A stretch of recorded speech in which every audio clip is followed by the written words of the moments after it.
Thanks. One of my favorite terms in life is synchronicity. And as I define it, is chance with a purpose. I don't believe in chance in life. We have these moments when we're in an exact place and an exact time where your life is altered. And mine has been changed by the force of synchronicity in amazing ways. As Chris said, I've done 3 tours of duty over the battlefields of Iraq. And you see things that are forever burned into your soul. Freedom is not free. The men and women, the heroes, the Army and the Marines on the ground that give their lives and their limbs in defense of this great nation. I was a vampire for most of my tours over there, and I flew with another guy who happened to also be a great golfer. Rookie Rooks is his name, and it was one night we had a really difficult mission. We flew about 9 hours, 4 or 5 air refuelings.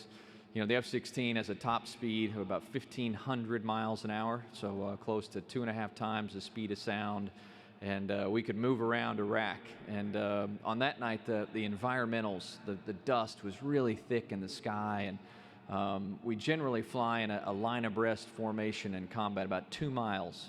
And we were forced to sling back in a radar-assisted trail. So Rookie was back at my 6 o'clock, and when we finished up the mission, we air refueled for the last time in southern Iraq, and we pushed out and checked in with Kuwait Center. And I set the autopilot. I was out in front at about 31,000 feet, and I just laid my head back on the headrest and was just exhausted. I mean, everything I had, I'd given at that moment. And Rookie comes over the radio between the 2 jets, and he says, "Hey, Noonan."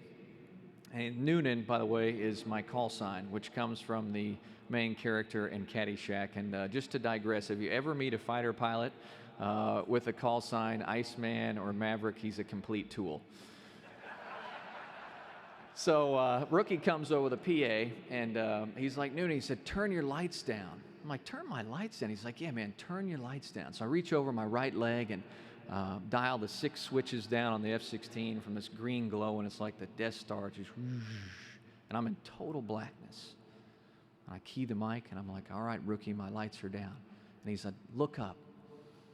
As I looked up, I saw the most explosive natural display of beauty I've ever witnessed in my life. I looked off to the east, and there was this just galactic purple and blue, like millions of stars looking through the NVGs, and off to the west, you could literally, I mean, you see the top of the Milky Way. It was so frothy, it looked like a Starbucks cappuccino. I mean, it was unbelievable.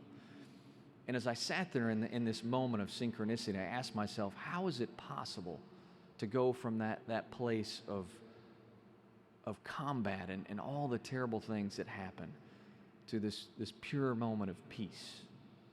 And I started to reflect on all the things that I'd seen. It was my second to last mission over there, all the sacrifices that I'd witnessed. And I felt this strong, strong calling from God in my life to do something outside of the cockpit for these men and women on the ground over there. You know, in life, that inspiration is only as good as the action that you take.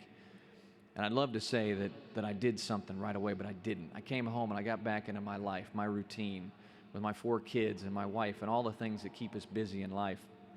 And it was about 6 months later that I had a moment of synchronicity that I couldn't ignore. And it was on a commercial airline flight from Chicago O'Hare to Grand Rapids, Michigan. Dark, delayed spring night, finally get on this flight. It was United Flight 664. And as I walk through first class, I see there's this young soldier, a corporal, and he's in dress army green sitting there. Like, well, I figured somebody swapped seats with him, and I went and sat in my seat and coach. And as we took the short hop into Grand Rapids, it was after midnight at this point, we landed, and as we pulled into the gate, the captain came over the PA and informed us that we were carrying an American hero on board. And there was just enough of a pause for me to think, you know, what did this kid in first class do? And then he continues and says that we have the remains of Corporal Brock Buckland on this flight, who was killed in Iraq, and his twin brother, Corporal Brad Buckland, was in first class and had brought him the 7,000 miles home that night. And just by chance, I sat on the right-hand side of the airplane, and I watched what I'd wondered about, the other side of war. The Bucklands, his brothers, his sisters, his parents, his 4-year-old son, as they sat on that tarmac, and that flag-draped coffin inched its way down. The real price of freedom. The captain that night had made a request that everybody stay in their seats, despite it being after midnight, to honor the sacrifice that Brock had made. And as I watched this ceremony wind itself up and I grabbed my backpack, I looked back to the airplane and I was as shocked as I'd ever been in my life to see that more than half the people had gotten off that airplane.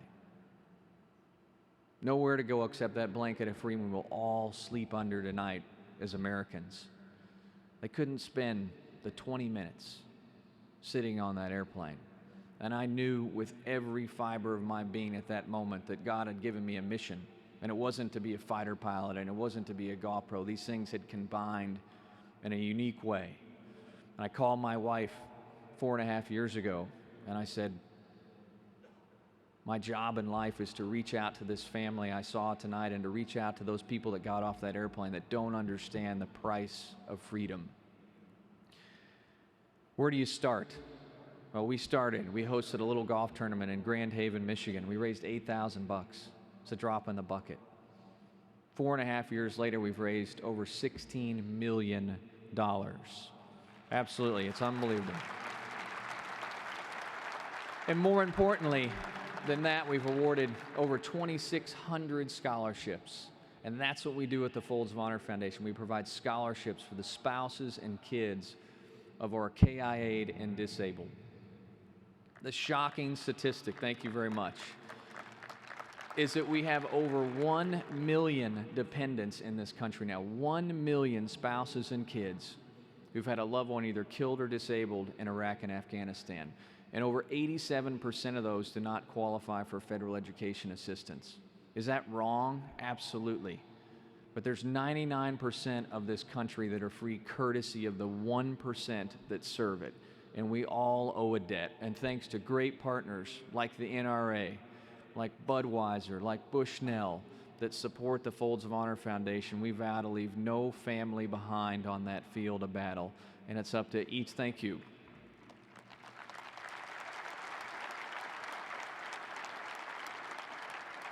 And it's up to each of us as Americans to join the fight with the Folds of Honor Foundation to continue to support great organizations like the NRA so that we can ensure each one of these kids has the opportunity to pursue a dream of an education. You know, in the last 4.5 years, I've certainly changed as a human being as you meet these families and you understand the sacrifices that they've made.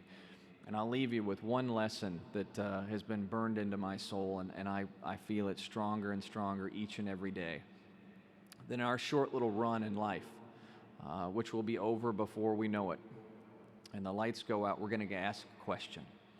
And that question isn't going to be, you know, the medals on our chest, the money in our bank account, the awards we've won. It's going to be that you were given certain time and talents in your life, and what did you do? How did you use those to positively impact the people and the world around you? Thank you all very much. Please support the Folds of Honor Foundation, and Godspeed.